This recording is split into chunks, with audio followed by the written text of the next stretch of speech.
Hey there, my name is Icebeans, and I think it's finally time I threw my hat in the ring and talked about recent events. It's time we talked about the taxes folder. You can see this is an example of the kind of structure that I'm referring to.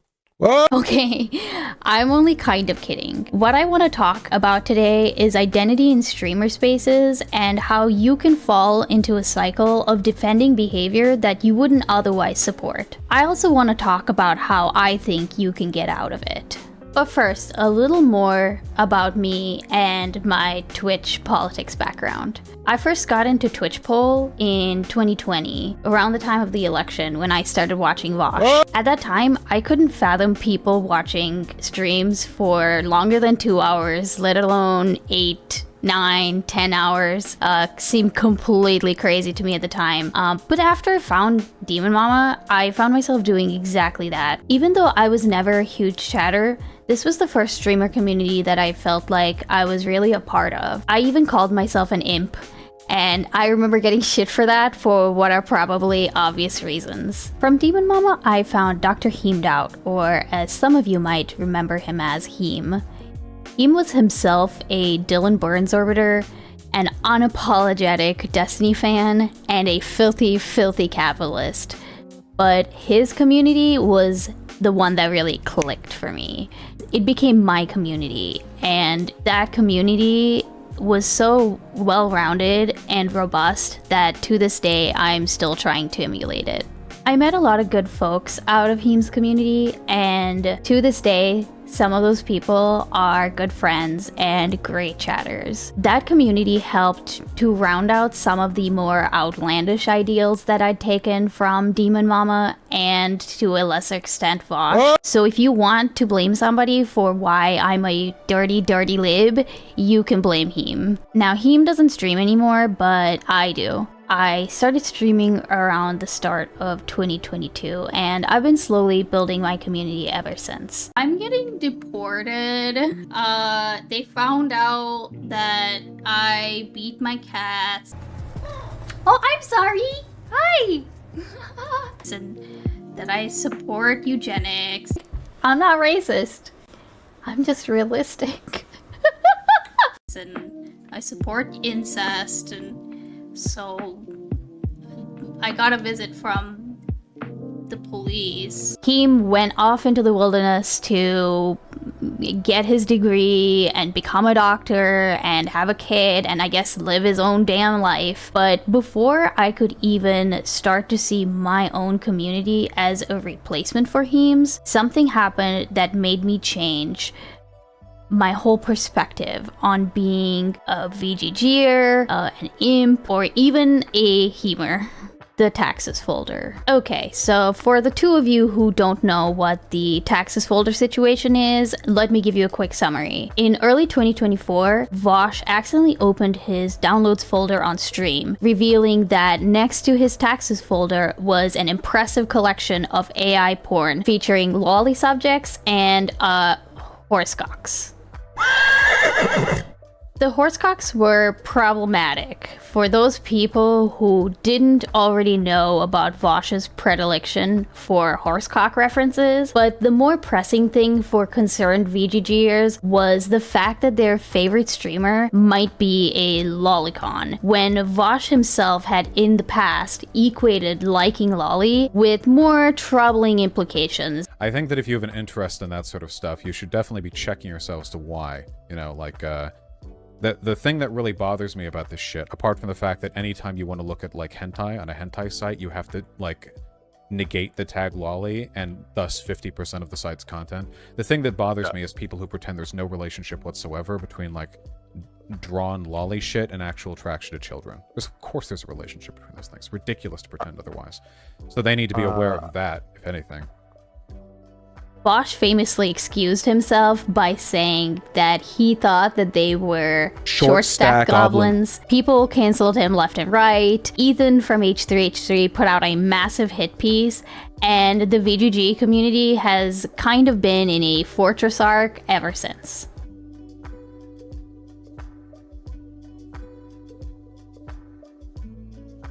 Aside from providing Twitchpoll with endless memes, the taxes folder situation was the first in which I had the space and distance to observe the VGG community and see how they were handling this pretty damning blow to their streamer man. I was initially fascinated by the different types of VGGers that emerged out of the aftermath. I even made this mirror board and talked to some of my streamer friends about it at the time because I was trying to put my finger on what was bothering me about this situation. And keep in mind, by this point, I wasn't a part of VGG at all, and I was barely a part of Demon Mama GG. It was easy for me to see why Vaush's behavior was bad, and his subsequent scramble and attempt to explain and defend himself wasn't anywhere close to being enough. I got too bogged down with the outcomes of VGG chatters who decided to stay in his community, and I ended up shelving that idea. But this concept has been cooking in my head since that time, and it wasn't until recent events that it crystallized into a workable framework that I call the defense cycle. Let's walk through this quickly, and just for fun, we're going to use Mr. Horsecock himself as an example.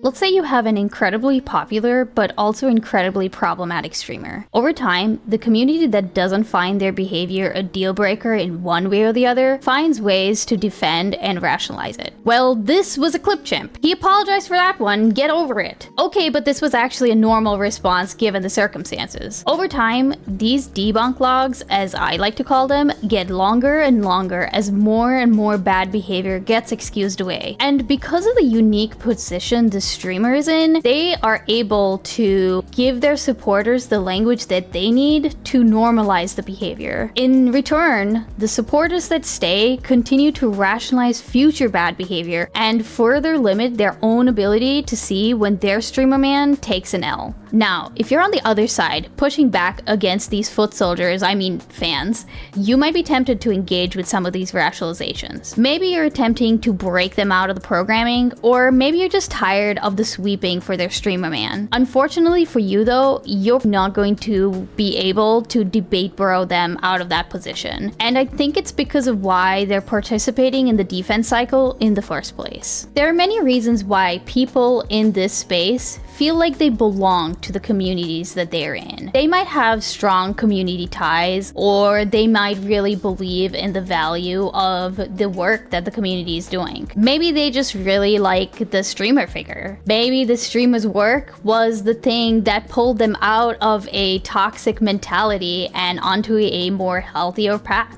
As a content creator, you rely on this phenomenon to keep your community together and hopefully growing. And when allegations come up, it makes sense that your community would come to your defense. Generally speaking, I think that this is a perfectly fine dynamic. Where I think it starts becoming an issue is when the big kahuna of your community starts displaying seriously problematic behavior. Behavior that you wouldn't otherwise defend. Whatever your reason is for calling yourself a VGGer or DGGer or Hemer or anything else, you can very easily fall into this defense cycle, and the longer that it is that you're in it, the harder it's going to become for you to get out of it. And let's be real with ourselves. This isn't something that's limited to Vaush. I could very easily recreate this cycle with content creators who have their own problematic behaviors. As a viewer, I think that being in this defense cycle can warp your understanding of what bad behavior looks like and how people should respond to allegations of misconduct. I know that Twitchpoll is rife with memes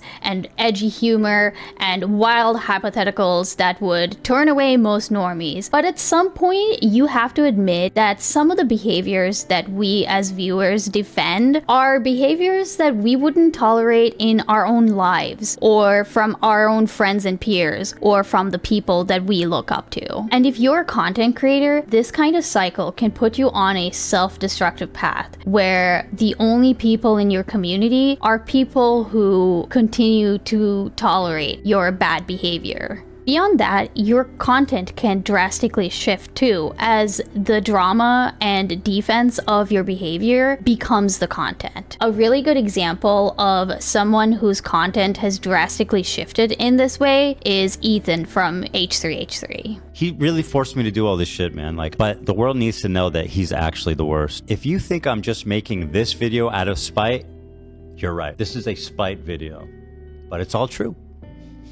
When the taxes folder situation happened, as I was putting together the Miro board to try to sort out my thoughts, I came across this video from President Sunday called Why I'm Done with Vaush. In it, he outlined the events as they happened from his perspective, and he said a couple of things that were pretty interesting. I didn't do what I normally would do and make a judgment. I didn't condemn Vaush. I didn't believe he was that person. So I waited for Vaush to say something else, something that would fix it. I don't know what I was hoping Vaush would say. I guess I really was just hoping for some explanation. And even when he gave one, and it was completely unconvincing, I still waited. There was a moment in Ethan's second stream where Ethan pointed out that if you're friends with someone in real life, and you have history, and you have rapport, and if something comes up that's really concerning, you would talk to your friend. But these are not my friends. These are people online that I know. And even saying I know them is kind of stretching it. These are not my friends. These are people online that I know. And even saying I know them is kinda stretching it. From President Sunday's perspective, he initially gave Vaush the benefit of the doubt because of the community ties that they shared and their perceived friendship. He said he was angry because he saw Vaush's lack of an adequate response as an abandonment of that community and its values. As he put it, Vaush was happy to let other people throw themselves on grenades in his defense. On one hand, I think President Sunday was on the right track here. He identified that there was a framework of parasociality and friendship that would explain why community members would come to the defense of their central figure, at least those that wouldn't come to their senses and leave. And ultimately, to President Sunday, Vaush taking advantage of the generosity that was granted by that relationship was the final straw that broke the camel's back. Everyone pays for what Vaush has done, except Vaush. Is even by just trying to be fair and to give him a chance to explain himself, I have been accused of parasocially defending Vaush myself. But the thing about parasocial relationships is that it's extremely hard to tell you're in one from the inside. But I don't think President Sunday went far enough with this idea. Parasociality, or the friendship angle, is just one reason why someone might engage in the defense cycle, and in my opinion, what that reason is will change how you can ultimately escape it. At the time the Vaush stuff happened, I still considered myself a hemer, even though by that point he had already left streaming to go and get a life. And afterwards, I stopped seeing myself as a part of any one content creator's community. Today, even though I'm building my own community, and no, we are not called what you are thinking of right now, I can probably expect my community to come to my defense during drama, but I still have a responsibility to learn from my mistakes and not let my community shape my future behavior for the worse. As a viewer or peer, I still connect and collaborate with other creators and communities in this space. I might even take on a few labels to a certain extent. But again, I still have a responsibility to make sure that I'm not trapped in a defense cycle of behavior that I don't support. And if you're still watching this video, I'm not expecting you to stop watching anyone or change how you consume their content or cancel anyone publicly. I just like to invite you to consider some things. Why are you here? Why do you feel like you belong? Do you find yourself defending behavior that you wouldn't otherwise support? And most importantly, is all of this fulfilling? Or do you think you could start looking elsewhere for what you really wanted out of all of this? Could you watch literally anything else? Thank you for watching. This was my first serious video essay, and if you liked it, please like and subscribe so I can do more YouTube content. I'm currently working on a video essay about the USPS, so be sure you hit that bell to be notified when that comes out. And don't forget to leave a comment. If you'd like to chat with me about this video, I do stream weekly on Twitch at ice_beans, so come on by. All right, that's it for me. See y'all on the next one.